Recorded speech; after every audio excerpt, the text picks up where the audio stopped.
नमस्कार, जय हिंद। कैसे हैं आप सभी लोग। नए वीडियो में आप सभी का स्वागत है।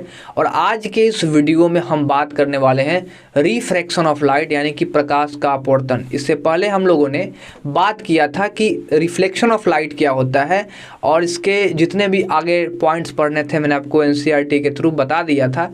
आज हम पढ़ने वाले हैं कि ये होता क्या है, रिफ्रैक्शन ऑफ लाइट कैसे काम करता है, ये जानते हैं आज की इस वीडियो में। देखते रहिए शर्मा जी एजुकेशन की आज की ये वीडियो।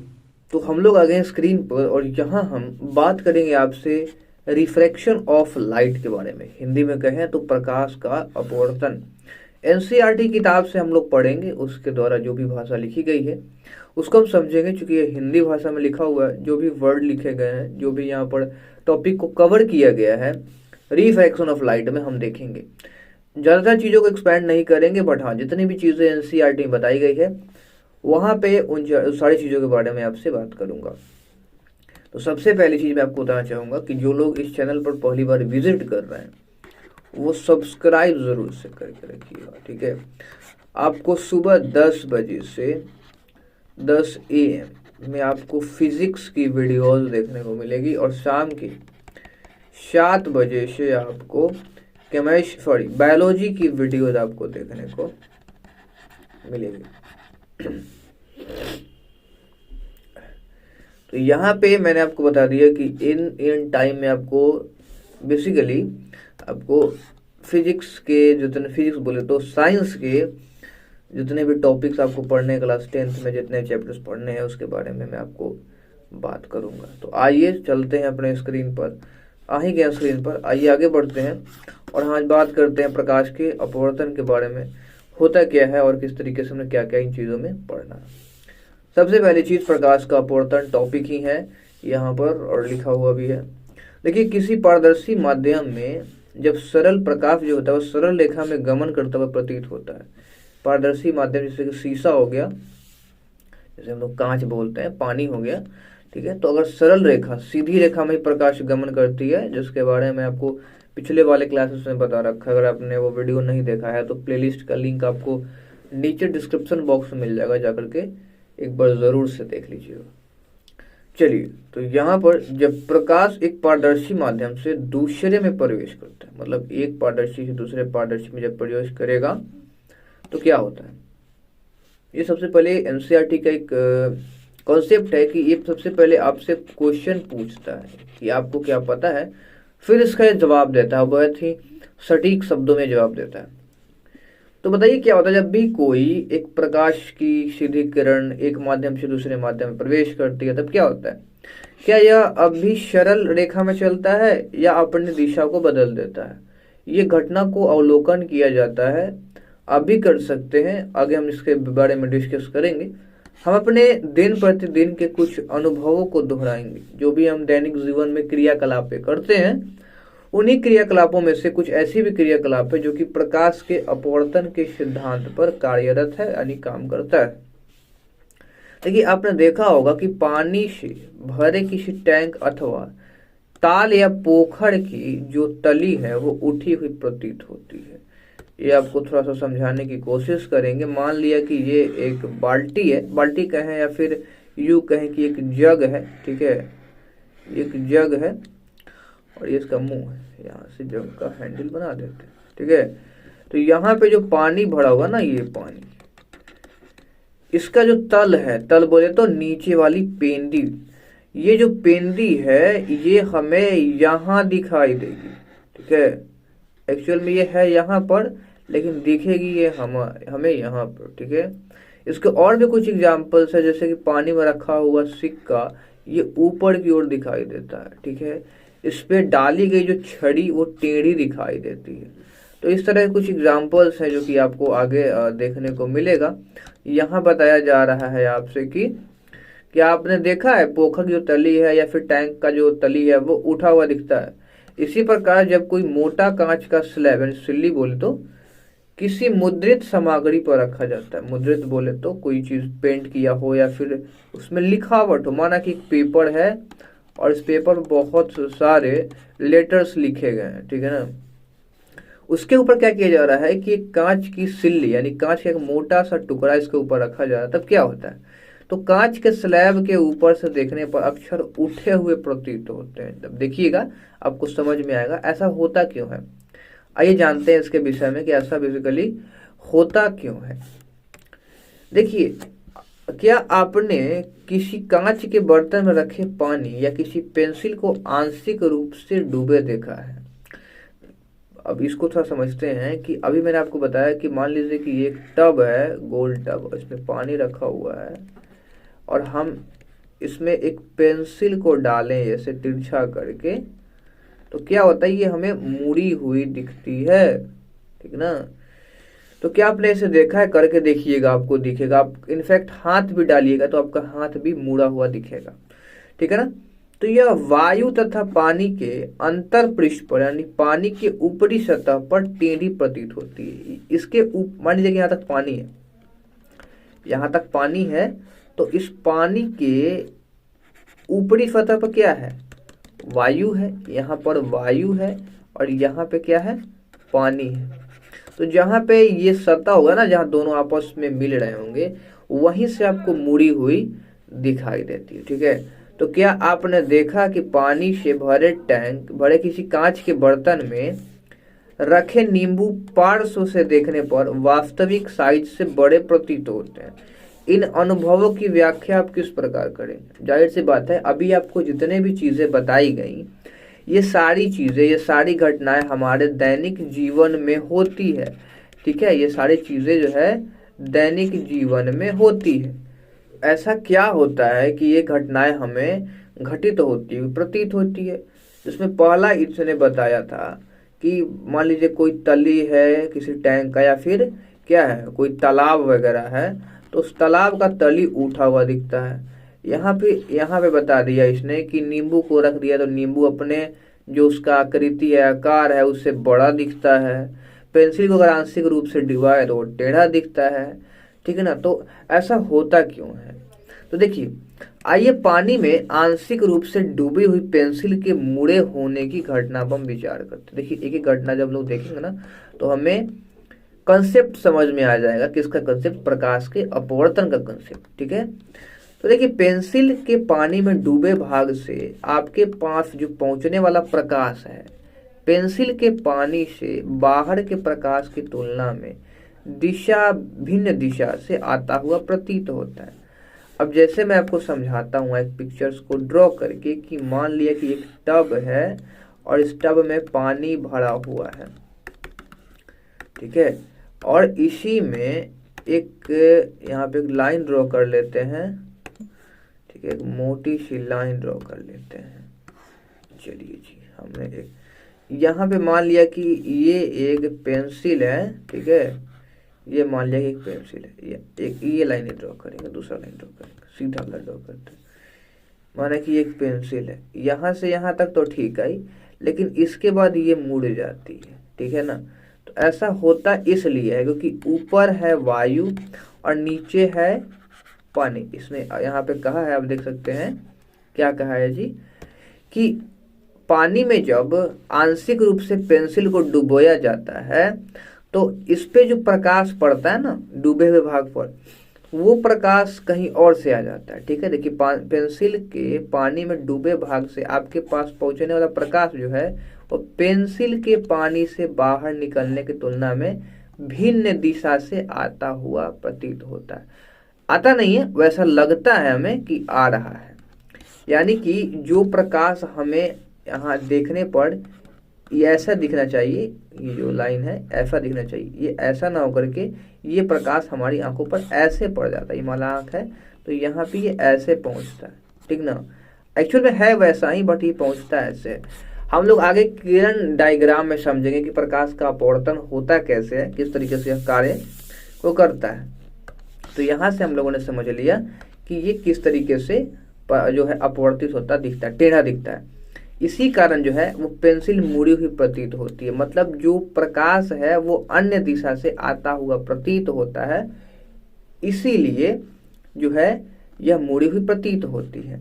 अब इन्हीं कारणों से जब अक्षर के ऊपर कांच का स्लैब रखा जाता है तो वो भी उठे हुए प्रतीत होते हैं, ठीक है, यदि पानी के स्थान पर हम कोई अन्य द्रव जैसे कि केरोसिन या फिर तारपीन का तेल प्रयोग करें तो क्या तब भी पेंसिल उतनी ही मुड़ी दिखेगी? तो देखिए यहाँ पे एक्सपेरिमेंट करेंगे तब हमको समझ में आएगा। यदि हम कांच के स्लैब को पारदर्शी प्लास्टिक के स्लैब से प्रतिस्थापित कर दें, मतलब जहाँ कांच था, कांच की जो सिल्ली थी, ये कांच की जगह पर हम लोग क्या करें, प्लास्टिक की सिल्ली लगा दें या फाइबर जिसको हम लोग बोलते हैं, फाइबर रख दें या प्लास्टिक रख दें, तो क्या होगा, वो उठी हुई जो लेटर्स है वो उठी हुई दिखेगी या फिर नहीं दिखेगी?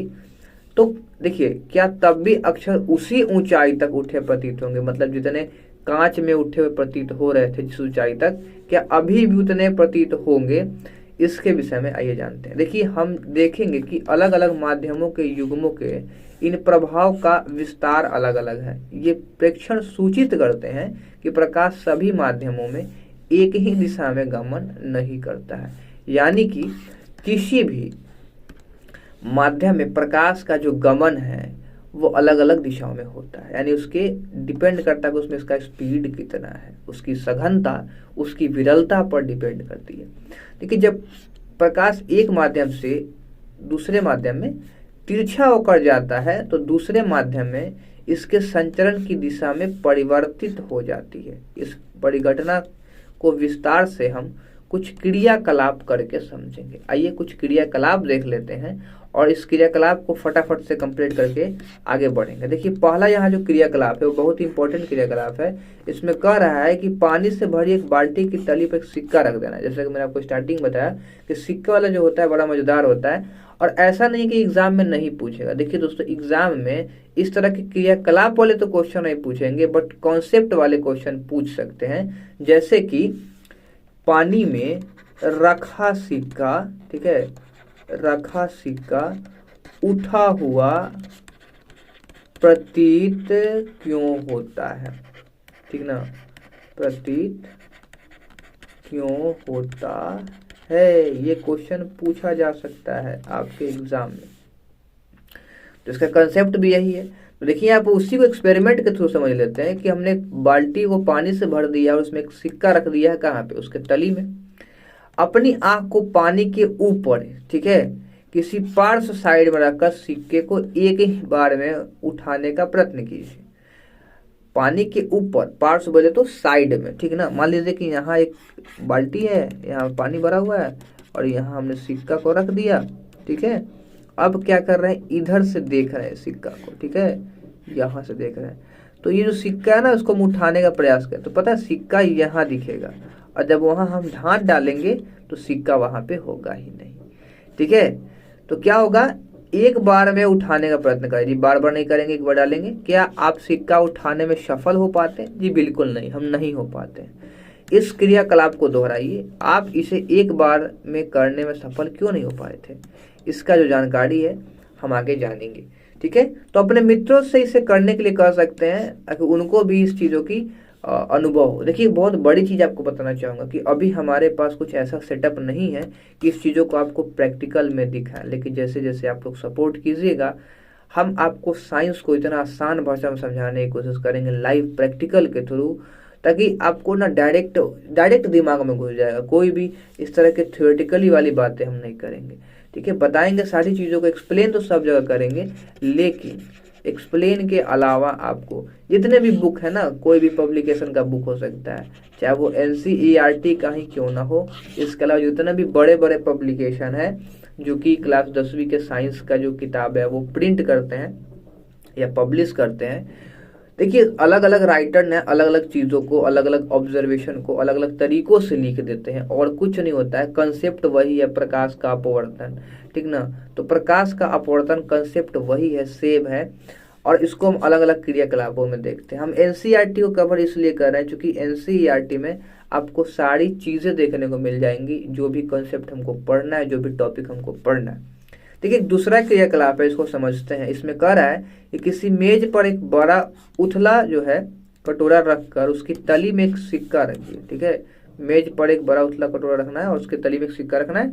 कटोरे से धीरे धीरे दूर हटिए, जब सिक्का ठीक से दिखाई देना बंद हो जाए तो रुक जाइए।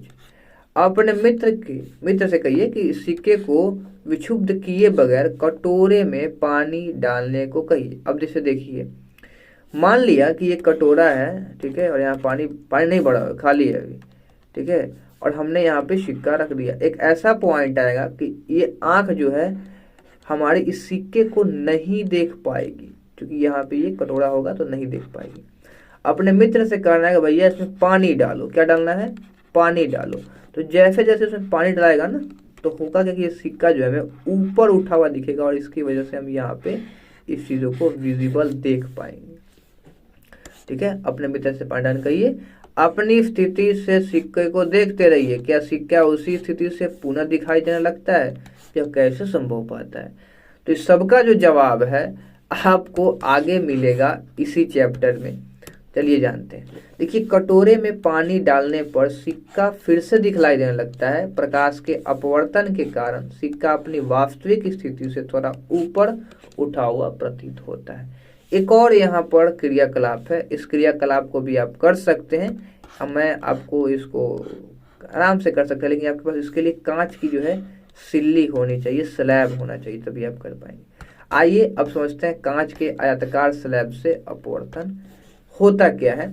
लेकिन उससे से पहले मैं आपको इसके कंसेप्ट को समझा देता हूँ। देखिए, अभी हमने जितनी बातें की ना, वो सारी बातें जो थी वो एग्जाम्पल्स के थ्रू समझाई गई थी। लेकिन प्रकाश का एक्चुअल में अपवर्तन क्या होता है, आइए आपको बता देते हैं।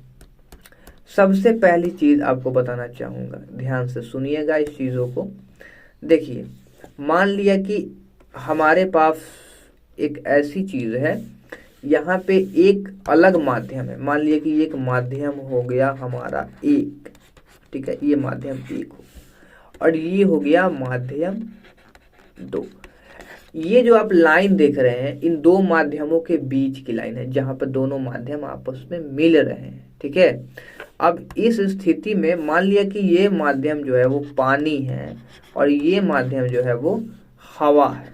तो जाहिर सी बात है कि हवा पानी के मुकाबले में विरल होता है। अब ये विरल क्या है, सघन क्या है, इस पर भी हम थोड़ा चर्चा कर लेते हैं। तो थोड़ा नीचे चलते हैं, आइए समझते हैं कि विरल क्या होता है, विरल क्या होता है, और फिर सघन क्या होता है। विरल कहने का मतलब ये है कि किसी भी पदार्थ में ऐसे कहिए कि जो भी अणु होंगे, ठीक है, अणुओं की जो संख्या है, या फिर ये कहें संख्या के जगह पर स्थिति है, ठीक है, वो काफी करीब है। मान लीजिए कि यहाँ पार्टिकल है, कि यहाँ पार्टिकल है, तो इन दोनों के जो बीच में है, सॉरी करीब नहीं है, काफी दूरी पर है, करीब नहीं है, इसके बीच में एक डिस्टेंस है, ठीक है ना।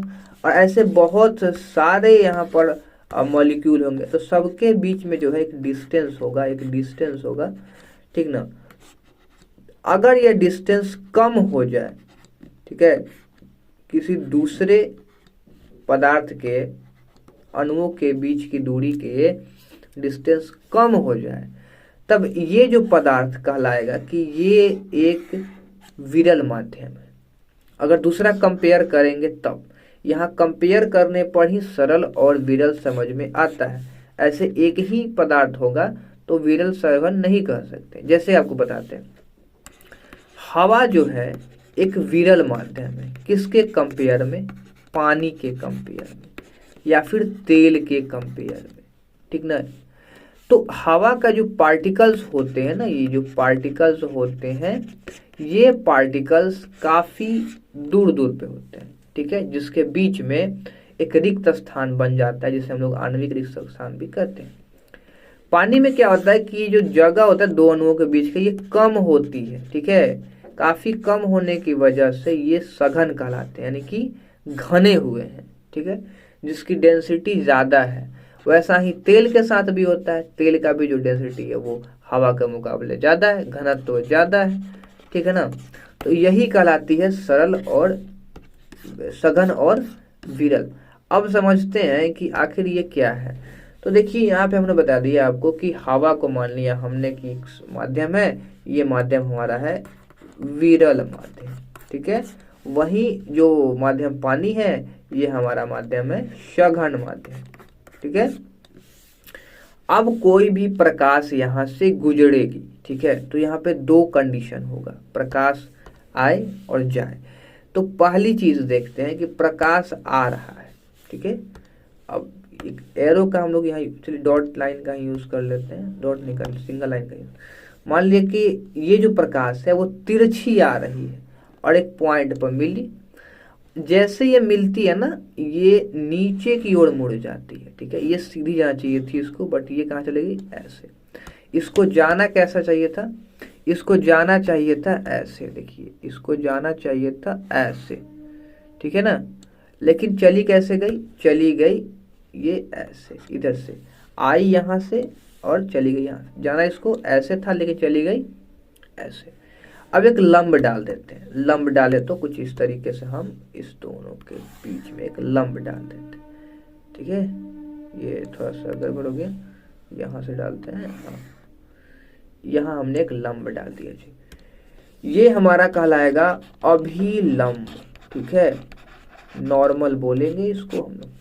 ये हमारी है आपतित किरण, आपतित किरण, और ये है अपवर्तित किरण, यानी अपवर्तन हुआ है यहाँ पर, एक सेकेंड, अपवर्तित, अपवर्तित किरण यानी कि रिफ्रैक्टेड रे।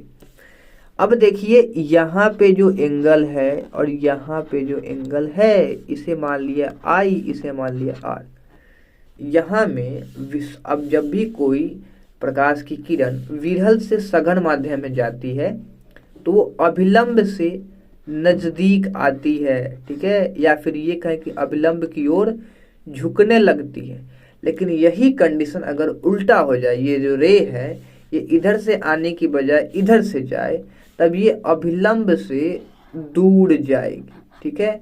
इस कंडीशन में तो अंदर आ रही है, मतलब अभिलंब से करीब आ रही है, लेकिन इस स्थिति में यह अभिलंब से दूर जाएगी।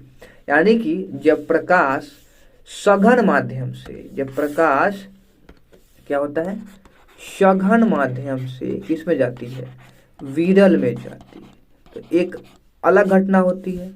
और जब विरल से सघन में जाती है तो एक अलग घटना होती है। देखिए जब विरल से सघन में जाएगा तो जो प्रकाश है वो अभिलंब की ओर मुड़ेगा, ठीक है, अभिलंब की ओर क्या होगा, मुड़ेगा, उसकी ओर मुड़ेगा। लेकिन जब सघन से विरल में जाएगा तो अभिलंब से ना दूर भागेगा, ठीक है, अभिलंब से दूर भागेगा, दूर जाएगा। तो ये एक कॉन्सेप्ट है, आपको समझना पड़ेगा, ठीक है। मैंने आपको आसानी से समझाने की कोशिश की है यहाँ पर कि बेसिकली क्या होता है। तो ये एक सघन माध्यम था, एक विरल माध्यम था, प्रकाश की किरणें आई, इस पॉइंट से होकर के यहाँ से अपवर्तित हो गई, जाना इसको इस चाहिए था, लेकिन ये अभिलंब की ओर मुड़ गई है।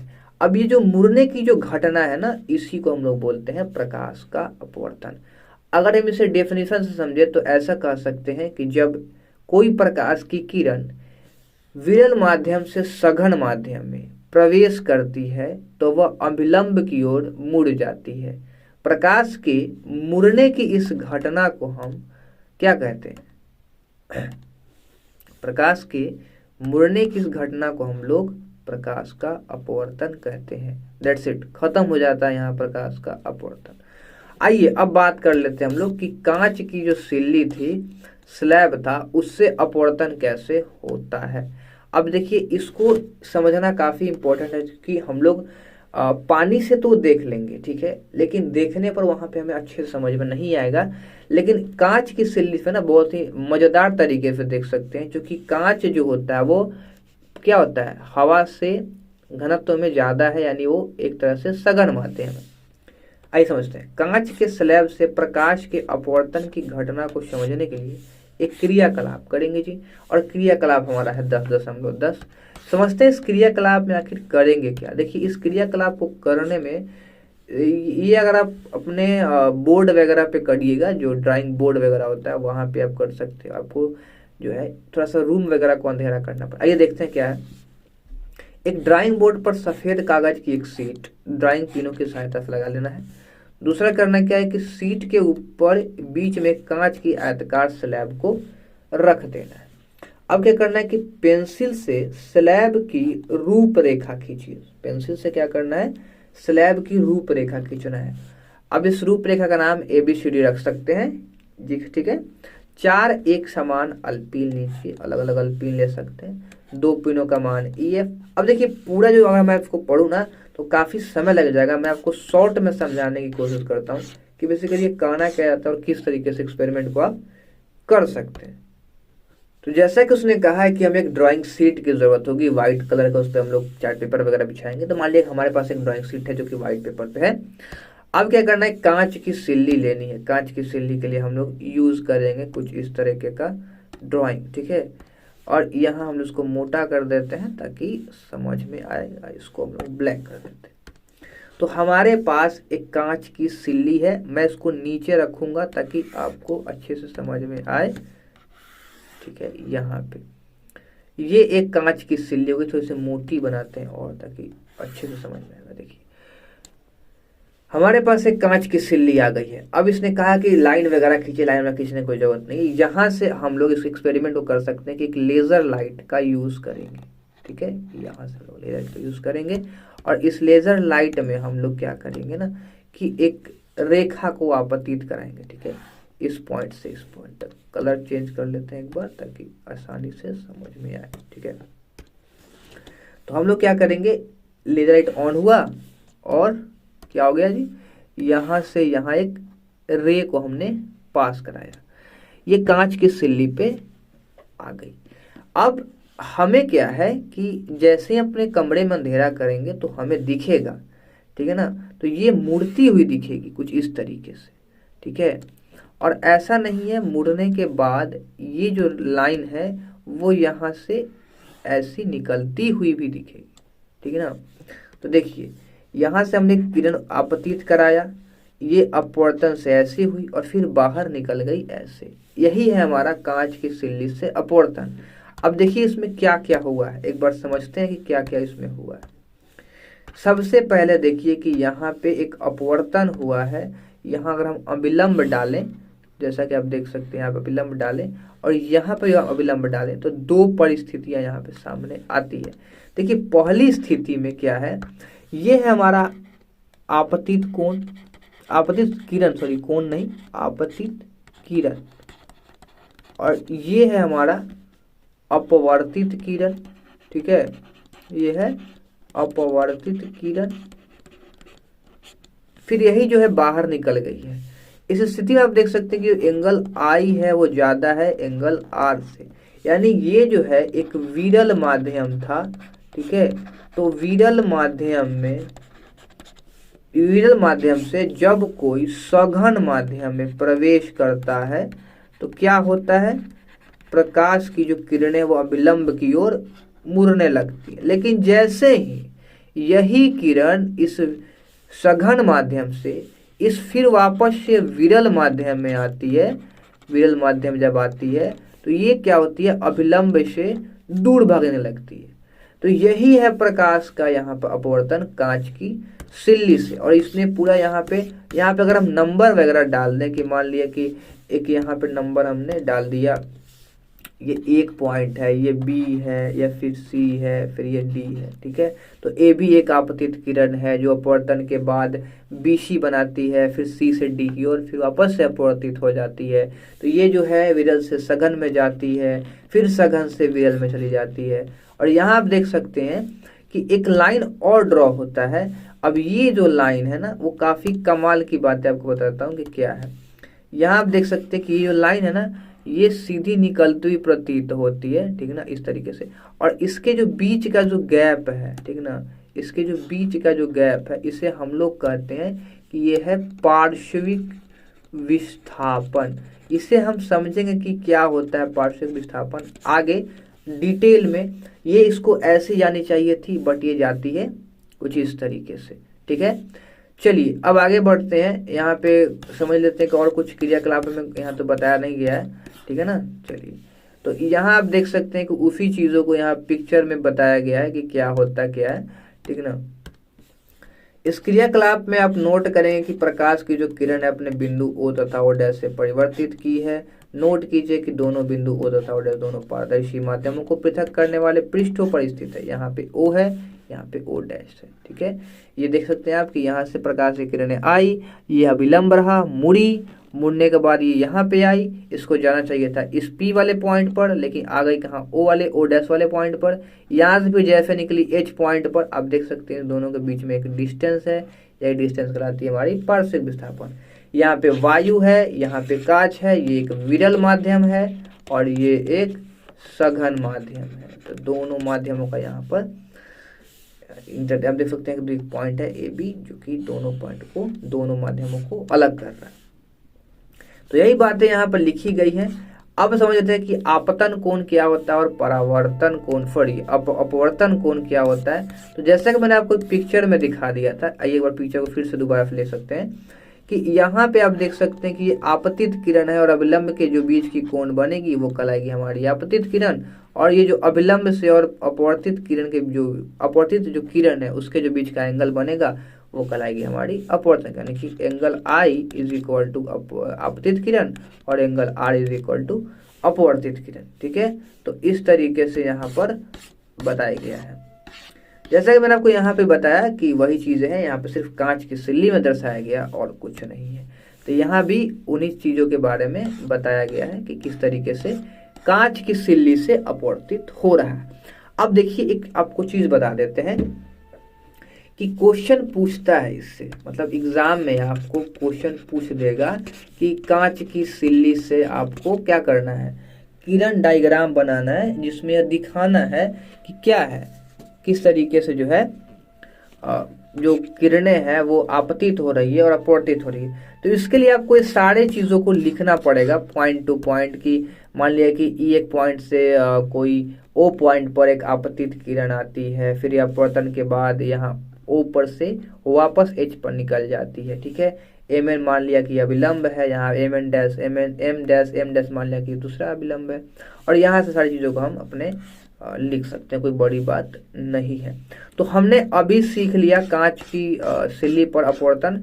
आगे जो है इसके कुछ नियम हैं उसको जानेंगे, जैसे कि आपतित किरण परावर्तित किरण दोनों माध्यमों को पृथक करने वाले पृष्ठ के आपतन बिंदु, ये सारी चीज़ों के बारे में 2 होता है।